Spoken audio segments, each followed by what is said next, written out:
예, 오늘 말씀은 창세기 38장 1절에서 30절.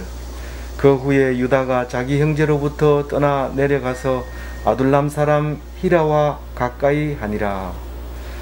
오늘 묵상할 말씀은 절은 길지만 내용은 우리가 레러티브로 이야기로 이렇게 기록이 되어 있기 때문에 크게 어려운 부분은 없습니다. 그러나 묵상할 것은 구석구석에 숨어 있고 많이 있습니다.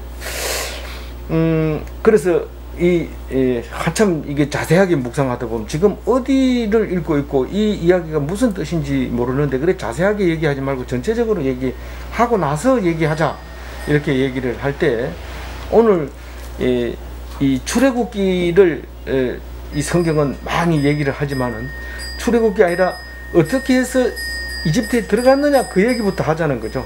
맨 처음에 어제는 들어가게 된 이유는 우선 요셉을 이집트로 보냈다, 그 이야기를 했고, 그러면 그 들어간 사람이 몇 명이나 되느냐? 70명이다. 그럼 첫 번째 명단이 어떻게 되느냐? 거기에 베레스가 있다. 그 얘기를 하려고 오늘 얘기하고 있는 겁니다. 베레스가 누군데 꼭 이름이 들어가야 되느냐? 들어가야 된다. 왜? 예수님의 조상이기 때문에 그렇다. 그 얘기를 하려고 하는 거니까 이거를 읽으면서 다른 데로 빠지면 안 돼요. 이게 뭐 교훈을 주려고 하는 이야기도 아니고, 예수님의 조상이 이러한 사람이었는데 우리는 그것을 자랑할 만하냐? 그렇지 않느냐? 니보다 낫느냐? 니보다 못하냐? 뭐 이런 메시지를 들을 수 있어야 돼요. 근데 여기서 뭐 좋은 것만 골라가지고 읽고 이렇게 하지 말고. 그래서 오늘 그 후에 이 말은 요셉이 애굽에 팔려간 후에 유다가 몇 번째 아들입니까? 네 번째 아들이 자기 형제들로부터 떠나 내려가서, 형제들이 어디 있어요? 어디인지 모르죠? 요셉을. 그 어디에요? 그게 어디 있어요? 헤브론이잖아요. 헤브론은 아주 높은 곳이에요. 헤브론 어디, 누구하고 헤어질 때 헤브론에 있었어요? 아브라함이 조카 롯과 헤어질 때 있었죠. 거기서 내려다 보면 저기 사해도 보이고 건너 소돔과 고모라 푸른 들판도 보이고, 그래 아주 지위가 높아요. 거기서부터 쭉 내려가면 아둘람이 있는데 그 지도가 있잖아요. 아브람 헤브론에서 아둘람으로 내려갔다. 헤브론이 지대가 높은 곳이다 이 말이죠. 그러니까 사해 바닥에서 따지면은 약 20m 가까이 그렇게 차이가 나죠. 이 해발이 그렇게 해저가 있고 해발이 있고 이러니까 그렇게 높이 차이가 납니다. 그렇게 이제 내려가서 아둘람 사람 히라와 가까이 하니라. 다른 말로 얘기하면 아둘람 친구가 이름이 히라다, 그런 말이에요. 히라. 우리 생질 딸이 히라인데 그제 토요일날 시집 갔어요. 이름이 히라. 그래서 이거는 남자입니다. 남자가 히라인데 아둘람 사람 히라가 친구가 있었다. 그런데 그때는 아직 장가를 안 갔다, 그 말이에요. 이게 그때 갔을 때는 아직 장가를 안 갔는데 이 이야기가 되게 빨리 갑니다. 30절에까지 가려면 엄청 빠른 속도로 가니까 정신 차리고 읽어야 돼요. 금방 뭐 갔다가 뭐 이렇게 하는 게 아니고, 거기서 가나안 사람 수아라는 자의 딸을 보고, 가나안 사람이 아주 멀리 있는 줄 알았지만 이 가나안이 어디예요? 본향. 자기 블레셋이 아니고 가나안 땅이에요. 요단강 건너서 만나는 게 가나안 땅이고 본향이고 고향 사람이에요. 아직 뭐 나중에 사람들은 다 고향 사람이라고 보면 돼요. 이 고향 사람 수아라고 하는 사람의 딸을 보고 딸과 결혼했다 이 말이에요. 이건 너무 복잡하게 얘기하지 말고, 뭐 다만 동침하니 이 말은 결혼해도 동침하고 결혼 안 하고 그냥 동침도 되지만은 결혼은 중요한 게 아니고 그 아내를 하나 얻었는데 거기서 애를 낳았다. 뭐 다른 그게 없으니까 이건 부인인 거예요. 그래서 그가 임신하여 아들을 낳으니까 유다가 그의 이름을 엘이라고 했다. 장자 이름을 엘이라고 했다. 이게 맏아들 이름입니다. 엘이고, 그 다음에 4절은요, 둘째 아들이 이름이 있는데 이름이 오난이다. 왜 오난이라고 줬나? 모르죠. 오난이라고 줬어요. 그 다음에 5절에 가면 그가 또 아들을 낳고 이름을 셀라라 하니 그가 셀라를 낳을 때 유다는 그 집에 있었더라. 삼형제를 낳았어요. 엘, 오난, 셀라 낳았는데 여기서 이름이 남아있는 건 지금 오난이라는 사람이 이름이 남아있어요. 이게 오난이라는 이름으로 우리가 쓰고 있는 말인데 그 이름이 유래가 어디서 나왔냐? 이 성경에서 나왔다. 이제 그런 말을 합니다. 유다가 그 집에 있었더라 이런 분은 그 집은 어딘지 몰라요. 다만 이게 악십이 아닌가. 그리고 악십은 어디냐면은 블레셋 라기스 남쪽 14km, 지도에는 안 나오지만 블레셋은 알잖아요. 그 유다 옆에 셋자가 약간 보이는데 거기 밑에 라기스가 있는데 그 라기스에서 또 남쪽으로 더 내려가면 그 집이 있었는데 왜 친구 있는데 안 있고 멀리 있었느냐? 뭐 왔다 갔다 할 수 있죠. 그리고 양을 치기 때문에 털 깎을 때는 여기서 깎고 양을 칠 때는 저기서 깎고. 왜 그랬냐? 바람이 안 부는 데서 털을 깎아야 되고 또 털을 깎을 때는 기분이 좋기 때문에 손님들 오면은 또 밥도 먹여야 되고 잔치도 해야 되고 이러기 때문에 털 깎는 데 따로 있고 기르는 데 따로 있고 그래서 왔다 갔다 하면서 목자들은 이제 유랑하면서 양을 치게 되죠. 근데 그 있었더라는 얘기를 왜 했을까요? 몰라요. 자세히 읽어보면 묵상할 만한데 우리는 그거에 대해서는 얘기하지 말고 넘어가기로 해요. 그런데 유다가 이제 아내도 있고 이제 삼형제도 잘 자라고 있어요. 행복했죠. 근데 애를 위해서 아내를 데려온데 이름이 다말이에요. 다말은 어디 사람이냐고 그건 모르죠. 여기서는 안 나왔죠. 근데 이 다말을 데리고 와서 이제 며느리도 보고 좋다고 했는데 엘이 죽어버리는 겁니다. 근데 죽었는데 왜 죽었는지 모르잖아요 우리는. 근데 죽은 걸로 보니까 이게 악해서 죽었다 이렇게 보는 거예요. 우리가 성경은 다 그렇게 해놨어요. 그래서 우리는 일반적으로 얘기하지만 성경은 성경적으로 얘기합니다. 그래서 원인 없는 결과는 없다 이제 그 얘기를 하고 있는 겁니다.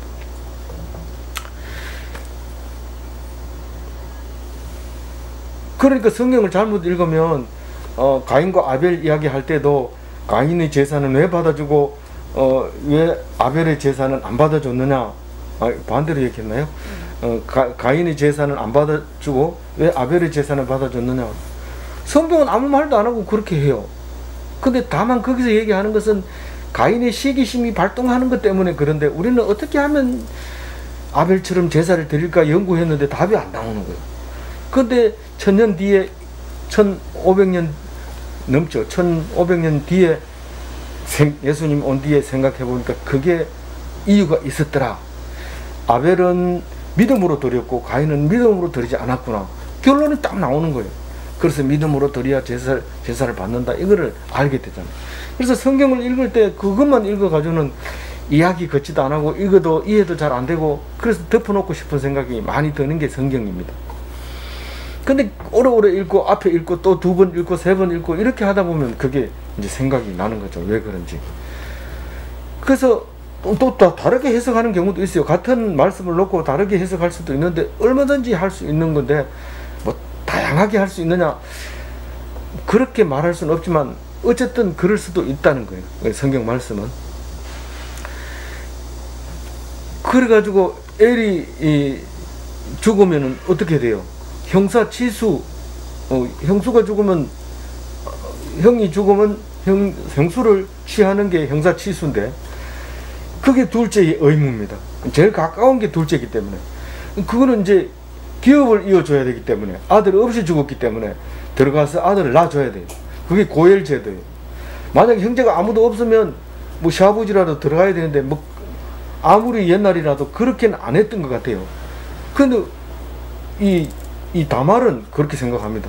이건 뭐 형이 가까운 사람 없으면 도저히 안 되면 난 뭐 더 가까운 사람 만나서 씨를 받겠다. 이런 뭐 당당한 다말의 당찬. 나는 이 집안에서 죽겠다. 죽는 것보다는 씨를 받아가지고 상속을 잇는 게 낫겠다. 이런 다부진 이런 마음 누구하고 비슷해요? 여호수아가 무슨 성을 점령할 때? 여호수아가 여리고성을 점령할 때 누가 배신을 해요? 기생 라합이. 예. 라합이 그런 마음이에요. 이 다말과 같은 마음이에요. 난 어떻게든지 말씀을 붙잡아야 되겠다. 그렇게 안 읽고 그냥 읽으면 민족을 배신한 나쁜 기생 이렇게 되잖아요. 근데 지금 읽어도 나쁜 기생 아닙니까? 예수님의 조상이니까요. 예수님의 조상이니까 그 사람이 나쁘면은 내가 나쁜 거고, 내가 나쁜 거면 하나님이 잘못 지은 거고, 하나님이 잘못 지은 건 하나님 욕하는 거기 때문에 그렇게 말하면 성경이 아니에요. 어떤 잘못이 있더라도 그 아래 믿음만 있으면 믿음의 조상이 된다는 것을 이야기하고 있는 거죠. 만약에 여리고 성만 생각한다면 이 라합은 배신자고 매국노고 나쁘죠. 그런데 그렇지 않게 우리는 예수님의 조상으로 이름이 분명하고 선명하게 기생 라합 이렇게 딱 적어주잖아요. 다말도 나는 어떻게든지 이 귀신이 돼야 되겠다, 이 집시를 받아야 되겠다 그런 생각하고, 또 어디 있어요? 롯이 있잖아요. 롯 그것도 보면 어떻게든지 그 귀신이 되겠다, 니 돌아가라 이러니까 다른 며느리는 돌아가는데 이 며느리는 어머니의 하나님이 나의 하나님이고 어머니가 가는 곳에 내가 있는 곳이고 나를 가라고 하지 마세요. 막 아주 마음이 못된 사람도 그것만 읽으면 마음이 찡해져 가지고 참 대단하다, 예수님의 조상 할 만하다. 근데 그 나라 사람들 그 외국 사람이 이 낯선 때 와가지고 이 귀신이 되겠다고 목숨 걸고 대들었는가, 그게 예수님의 조상이 되잖아요. 남자들 이야기만 성경에 듣고 여자 이야기는 없다 이래가지고 불평하면서 남녀 동등하지 못한 성경이다 이렇게 얘기할 필요 없어요. 오직 믿는 믿음, 옳고 그르게 중요한 게 아닙니다. 우리는 지금 옳고 그런 얘기만 계속 하는데 옳고 그런 얘기가 아니라 믿음의 얘기가 성경에 적혀 있어야 돼요. 암만 그래도 믿음을 위해서 옳지 않는 일을 자꾸 해서 되겠냐? 아니 그게 아니라 믿음으로 가면 예수님의 조상이 되고 또 우리가 믿음으로 살면 예수님의 후손이 되는 거다. 그러니까 안 지면 누가 잘했니 잘못했니 이 얘기 하지 말고 정말 하나님이 줬다고 생각하니 이렇게 말을 해야 되죠. 말하는 게 달라야 됩니다. 그래서 오난이 딱 들어가 형수한테 가가지고 자식을 낳아주면 이게 고혈제도라는 겁니다. 자식도 낳아줘야 되고 다 클 때까지 돌봐줘야 되고 그 땅을 또 물려줘야 되고 이름도 바꿔가지고 형 이름으로 해줘야 되고, 생각해보니까 안 좋은 거래. 그래가지고 들어가가지고 사정을 딴 데도 하는. 그게 이게 지금 이렇게 하면 왜 그런 짓을 하나? 안 들어가면 되지. 안 들어가면 형사취소제도는 이게 율례입니다. 율례를 어기면 죽일 수도 있어요. 그 들어가야 돼요. 들어가가지고 들어갔다 이러고 나오면 되지. 꼭 그런 식으로 같이 자면서 또 사정만 받겠다 하면 되나? 그게 며느리 알죠. 안 잤다 가가지고 잠만 잤지 딴 짓을 안 했다 이러면 또 걸립니다. 그러니까 그런 짓을 하는데 이렇게 하면 모르냐? 그것까지는 얘기 안 할 거예요. 얘기 안 할 것 같아요. 그래서 그렇게 한 거예요. 근데 하나님은 그걸 다 알죠. 딱 죽여버립니다.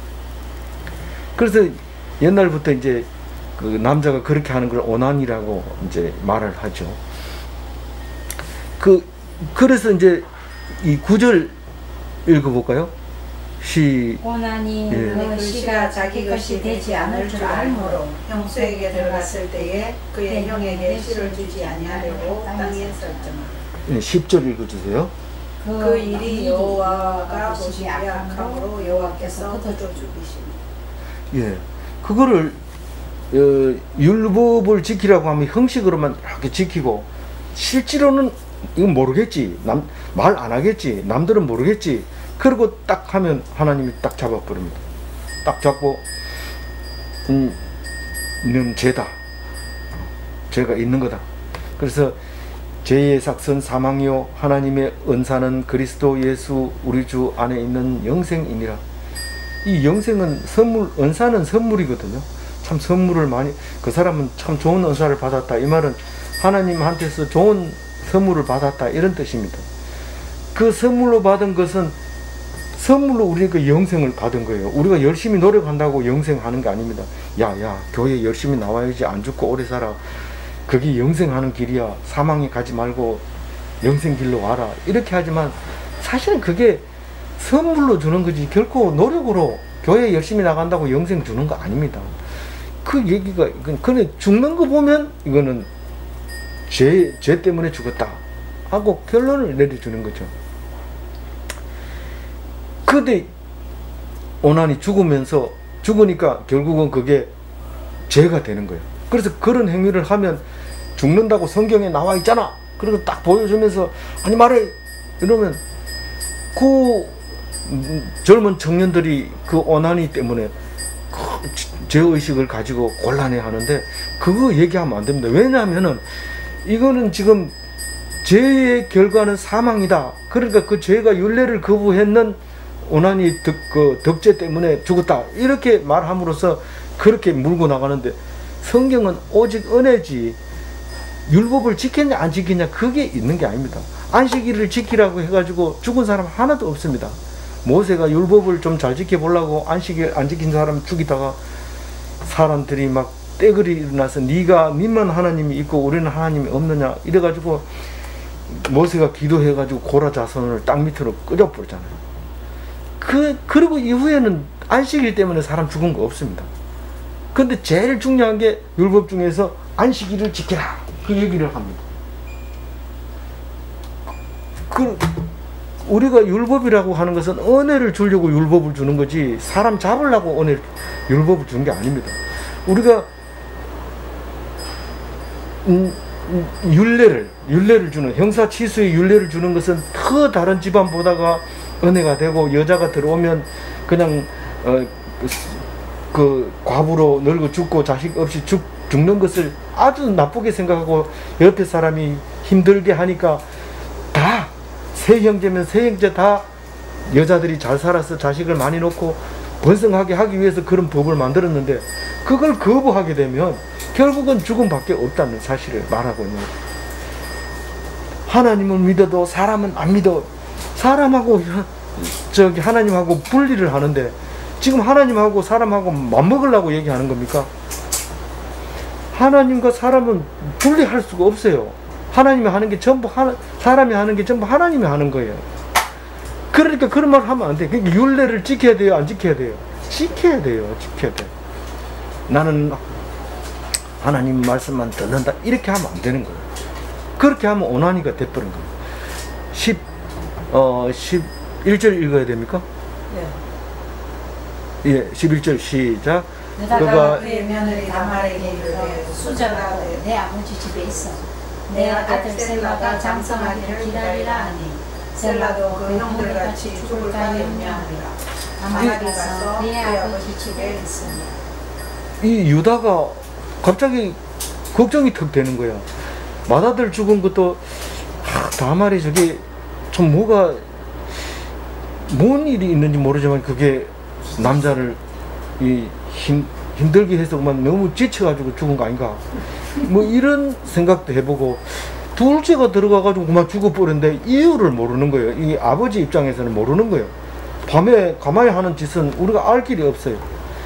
그러니까 그만 겁이 덜컥 났는데 이게 막내까지 주면 막내도 어린 게 저게 철도 없는 게 들어가서 죽으면 나는 그러면 혼자잖아. 여태까지 여기서 내 수아의 딸하고 잘 살았는데 이게 참 그렇다 이러고 걱정이 딱 돼서 생각해낸 게 있습니다. 네가 막내가 클 때까지 좀 기다려주면 안 되겠나? 아버지 집에 가 있으면 친정집에 가 있으면 막내가 크면은 내가 애기 낳아줄게. 그러면 네 몫을 차지할 수 있다. 그렇게 해줄래? 다말이 이런 방구 말 안 합니다. 알겠습니다 아버님 기다리겠습니다. 딱 가서 기다립니다. 그 다말은 너무 말을 잘 들으니까 유다가 마음을 턱 나버린 거예요. 셀라가 그거 보내줘야지. 사실은 그 사이에 무슨 일이 있을지 모르니까 일단은 대답해놓고 내가 보내줄게 염려하지 말고 가서 기다리라. 이랬는데 이 다만 입장에서는 자기가 이제 다 늙어갈 형편도 되고 또 셀라가 충분히 이 아이를 낳을 수도 있는데도 그냥 놔두고 연락 한 번도 안 하고 잘 있나? 네 수절하는데 힘들지? 이런 말 한마디도 안 해주는 거예요. 그러니까 지금 하나님 도대체 어떻게 할까요? 근데 다말은 오직 그 집 신은 받아야 된다는 생각만 딱 머릿속에 있는 거예요. 그래가지고 준비를 딱 하고 있는데 그 기회가 찾아온 거죠. 근데 유다는 그 율례를 갖다가 그 죽은 두 아들만큼이나 율례를 불성실하게 이행했다는 사실이 시간이 지난 후에 알게 돼요. 그것도 시간도 또 지나가면서 그걸 잊어버리게 만드는 이유가 그 마누라가 죽어버리는 거예요. 수아의 딸이 죽어버리니까 유다가 외로운 거예요. 그래가지고 이제 유다가 장례식을 치르고 그리고 아둘람 친구한테 갔어요. 그래서 이제 딥나로 올라갔는데 이 딥나는 베들레헴에서 서쪽 15km 좀 떨어졌으니까 그래도 아둘람보다는 조금 나은 동네예요, 거기가. 그래서 아둘람은 사람들이 잘 다니는 길도 어렵고 이래가지고 아둘람에 다윗이 사울을 피해서 도망 다닐 때 그 젊은 청년들이 아둘람 굴로 모여들었잖아요. 그 사울의 군사들도 잘 안 들어가려고 하는 그런 굴인데 나중에는 알고 이제 공격해 오지만은 그 아둘람 친구하고 이제 딥나로 올라가서 딥나에서는 조금 나은 동네니까 양털을 깎을 때는 양을 전부 끌고 거기 가서 이제 기구도 있고 이러니까요. 기구라는 거는 이제 바람도 막아줘야 되고 그 양을 붙잡아 가지고 고정시키는 틀도 있어야 되고 그 양털을 모아 가지고 꾹꾹 눌러 가지고 담아 가지고 묶어주는 그 장비도 있어야 되고 쭉 진열해 가지고 실고 뭐 운반할 마차를 운고 나갈 거 이제 그것도 있어야 되고 그래서 아무 데서나 틀을 깎는 게 아니고 틀 깎는 곳이 있단 말이에요. 그 딥나에서 이제 좀 높은 곳이라고 올라간다 하는 거 보니 약간 지대가 높았던 것 같아요. 우리는 가보면 알겠지만 뭐 안 가보아도 뭐 그까지 이것 때문에 또 그것까지 갈 필요는 없을 것 같아요. 삼손은 브레스에서 만나가는 곳이. 예. 그런 이제 거기서 이제 털 깎을 때 좋아요, 나빠요? 잔치 본인도 좋고 이제 간조하는 날이잖아요. 이제 또 돈 이제 일을 다 해놓고 돈 받는 날이잖아요. 그 기분 좋죠. 돈도 주머니 들어가고 그런데 이제 그날인데 다말이 그것을 알았어요. 덜 깎으려고 딥나에 왔다. 근데 이게 그 마누라는 어디서 왔는지는 몰라요. 고향이 없지요. 이제 다말의 고향은 안 나옵니다. 근데 하여튼 친정집에서 그 소리를 친정에 가 있으랬으니 딥나가 친정이겠죠. 아니요, 멀리서 왔을 수도 있어요. 딥나를 찾아올 수 있어요. 다만 이 사람이 지금 상태가 좋다, 지금 기분이 좋고, 그리고 마누라가 죽은 지 꽤 오래됐다, 그리고 뭐 이런 까지도 다 알고 있고 털 깎으러 왔는지도 알고 있어요. 근데 유다는 뭐 거기에 별로 관심이 없었던 것 같아요. 그래서 딱 올라왔는데 이제 14절에 이제 작전을 수행을 하게 됐죠. 14절 읽어봅니다. 시작. 그가 그 과부의 의복을 벗고 너울로 꿀을 가리고 몸을 휩싸고 딥나 길곁 에나임 문에 앉으니 이는 셀라가 장성함을 보았어도 자기를 그의 아내로 주지 않음으로 말미암았느니라. 이 과부가 지금 무슨 생각을 하고 있는지 14절에 자세하게 적어놨죠. 근데 이 과부가 이 상복을 입었다는 것은요, 과부의 의복을 벗었다는 것은 나는 혼자 사는 거니까 나를 불쌍히 여겨주시고 내가 상중이라는 뜻이기 때문에 함부로 행동도 못합니다. 그래서 누구의 과부인지 모르기 때문에 그것도 조심해야 되고, 근데 딱 벗고 나는 자유인으로서 이제 얼굴을 가리고, 너울은 누구를 다른 말로 면사포 이걸 딱 가리고 몸은 뭐 보통 이렇게 눈만 놔두고 여기 사람들은 그렇게 하잖아요. 이 딘나 곁에 에나임 문에 앉으니, 에나임은 사람들이 주로 많이 다니는 저작거리로 들어가는 큰 문인 것 같아요.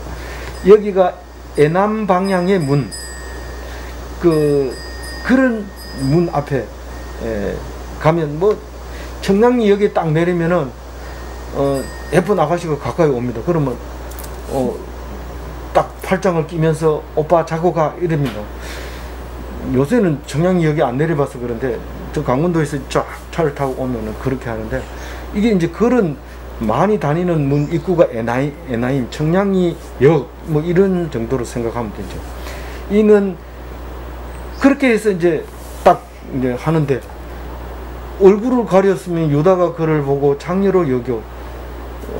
자기 이제 마누라가 없으니까 보이는 게 전부 창녀로 보이는데, 딱 그러니까 완전히 창녀로 생각한 거예요.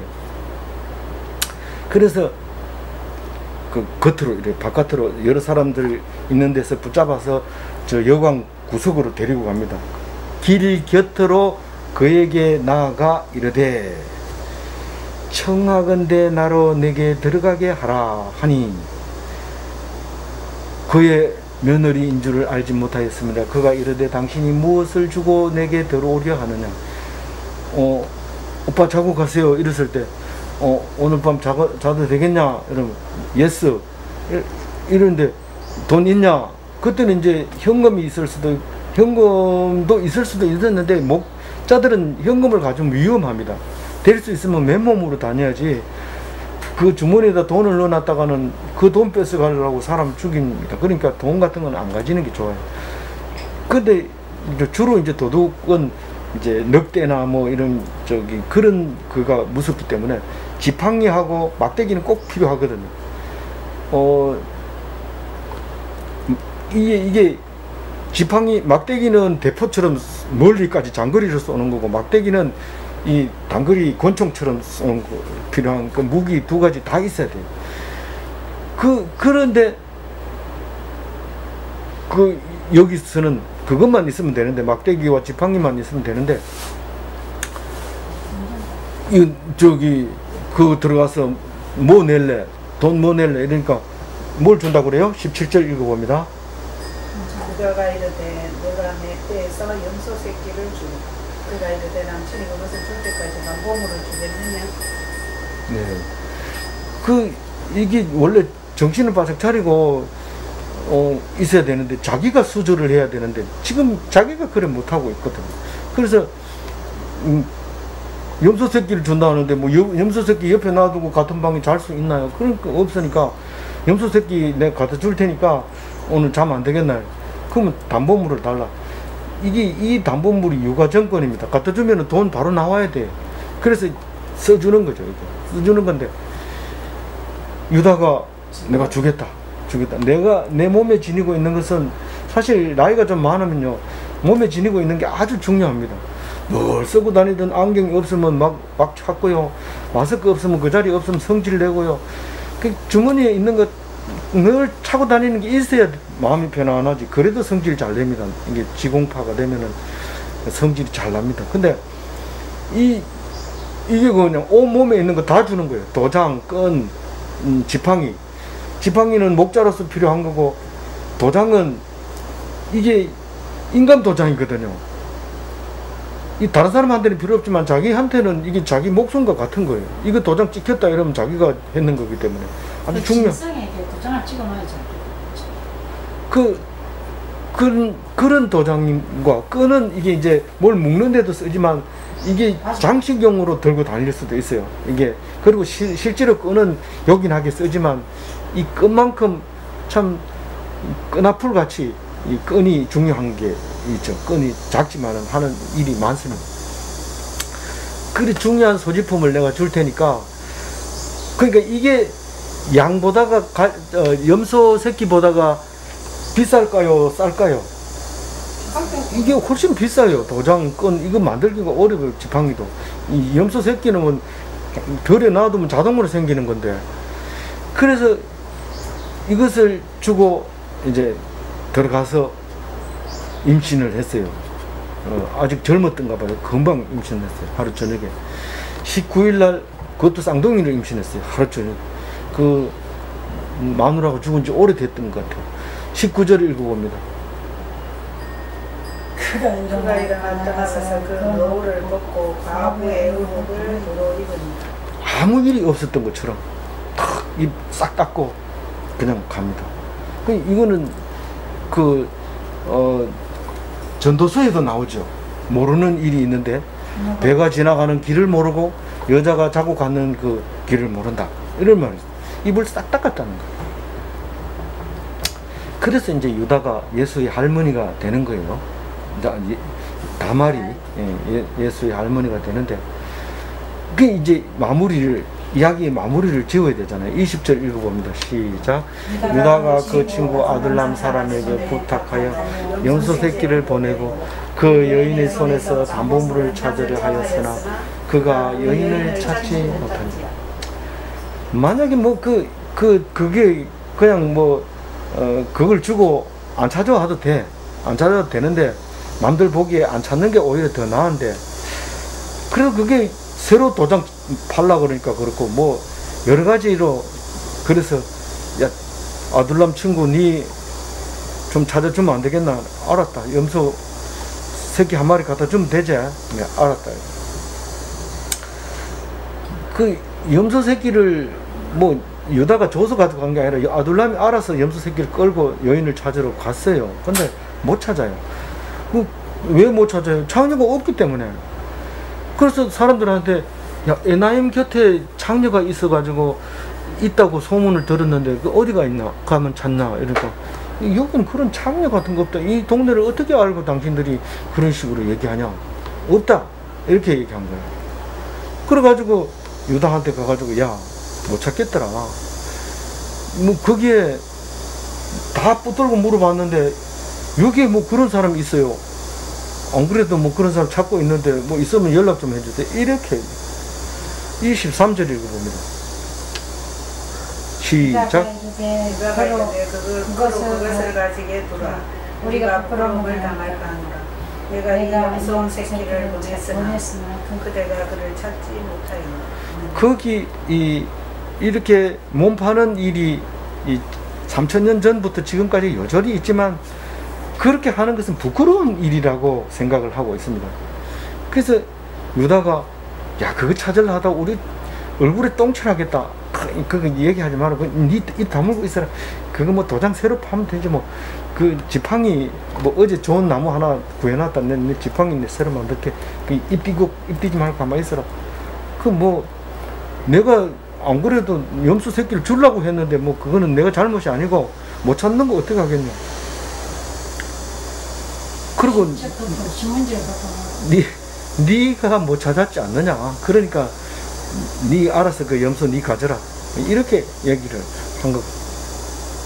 근데 석 달이 지났어요. 그런 일이 있고 석 달이 지나서 24절 읽어봅니다. 시작. 석 달쯤 후에 어떤 사람이 유다에게 이르러 말하되 내 며느리 다말이 행음하였고 그 행음함으로 말미암아 임신하였느니라. 유다가 이르되 그를 끌어내어 불사르라. 이 석 달 이러면은요, 석 달에 임신했는지 아는 사람은 아무도 없습니다. 본인이 임신한 거는 석 달 지나면 압니다. 맨날 있던 게 없네. 임신했구나. 나 임신했다. 이렇게 얘기하는 거예요. 안 그러면 모릅니다. 적어도 6개월이 돼야 배가 불룩 나오고 썩일 수가 없는 거지. 말한 거예요. 드디어 내가 성공했다는 뜻이죠. 그러니까 딱 발표를 합니다. 당당하지 않으면 말 못하죠. 당당하게 얘기를 합니다. 그리고 이 기회를 놓치면 안 됩니다.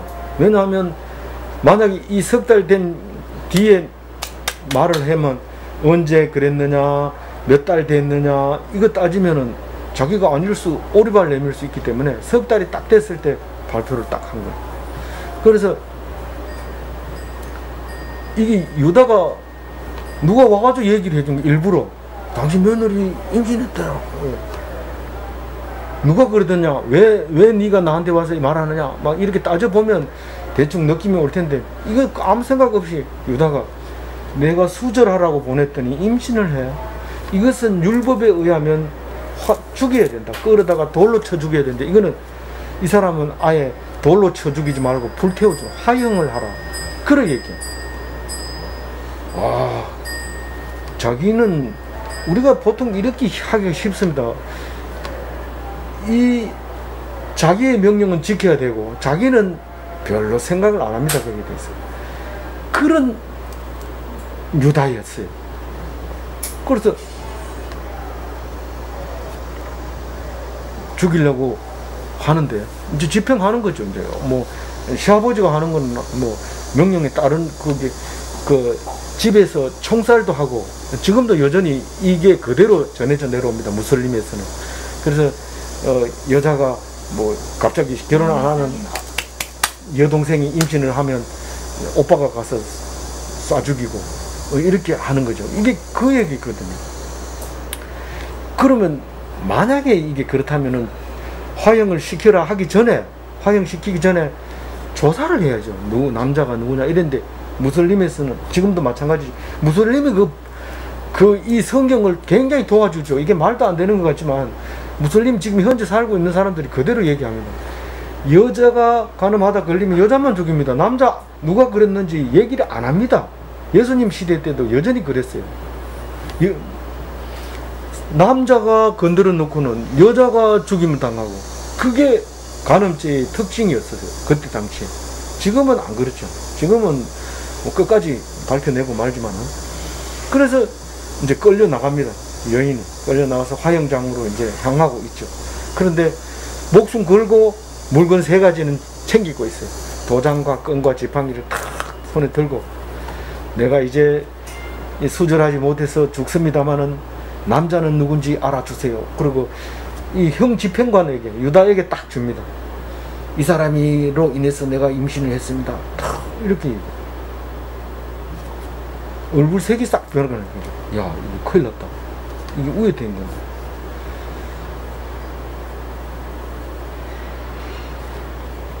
그래서 그 사람이 한 말을 한번 읽어봅시다. 26절 시작. 유다가 그것을 알아보고 이르되 그는 나보다 옳도다. 내가 그를 내 아들 셀라에게 주지 아니하였음이로다. 다시는 그를 가까이 하지 아니하였다. 뭐 우리가 형만한 아우가 없다 그러고 아버지보다 나은 아들이 없다 하지만 사실은 우리는 아들이 아버지보다 낫습니다. 그리고 실제로 그 아들을 보고 아버지보다 낫네 이러면 아버지가 그렇게 기분 나빠 안 해요. 아버지가 그렇게 기분 나쁘다 안 해요. 보통 그런다는 거예요. 그 사람들 얘기를 들어보면. 그래서 자식 그 다말이 자기보다가 낫다고 인정을 해줘 버린 거예요. 그리고는 다시는 그를 가까이 아니하였더라. 이 말은 그 다말하고 그런 관계가 있었다고 해서 다시 또 들어가서 잔다든가 이런 일은 없었다. 이게 정식으로 아내가 아니라 자식은 낳았다. 자식은 낳았지만 자식은 그야말로 씨를 받기 위해서 낳은 거지 아내로 삼은 건 아니다. 근데 그 얘기를 이렇게 말하는 거예요. 다시는 그를 가까이 하지 아니하였더라. 근데 다윗이 늙어가지고 준 아이삭인가요? 아이삭인지 아비삭인지 이 태풍 이름하고 비슷한 예, 아비삭인가요? 그걸 두고 동침치 아니하였더라. 이런 뭐 성스러운 것 같지만은 그 얘기는 성스러운 게 아니라 늙었더라 이런 말이에요. 이 성경을 읽을 때면 잘 제사에 읽어야지 동침하지 않으면 뭐 다윗처럼 되는 줄 알고 동침 안 하고 이런데 그런 뜻이 아니었던 거죠. 그래서 26절에도 이걸 그렇게 읽어야 돼요. 그러면 더 이상 알을 안 낳았다 이 말이에요. 그러니까 베레스가 막내이다 이런 뜻이나 마찬가지입니다. 이게 그를 가까이 하지 아니하였더라 이 말은. 베레스가 유다의 몇 번째 아들입니까? 5번째 아들. 첫 번째 아들 엘은 죽고, 두 번째 오난도 죽고, 세 번째 이름은 사라지고, 네 번째 아들은 희한하게 이제 지나갑니다. 세라인데, 세라는 홍색 실이라는 뜻인데, 이게 이제 쌍둥이를 임신한 거예요. 그래서 우리가 달리기를 할 때 제일 끝에 줄을 이렇게 쳐놓습니다. 쳐놓고 이 줄을 먼저 건드는 사람이 1등입니다. 먼저 건드는 사람이 손으로 터치를 하든지 머리를 부딪히든지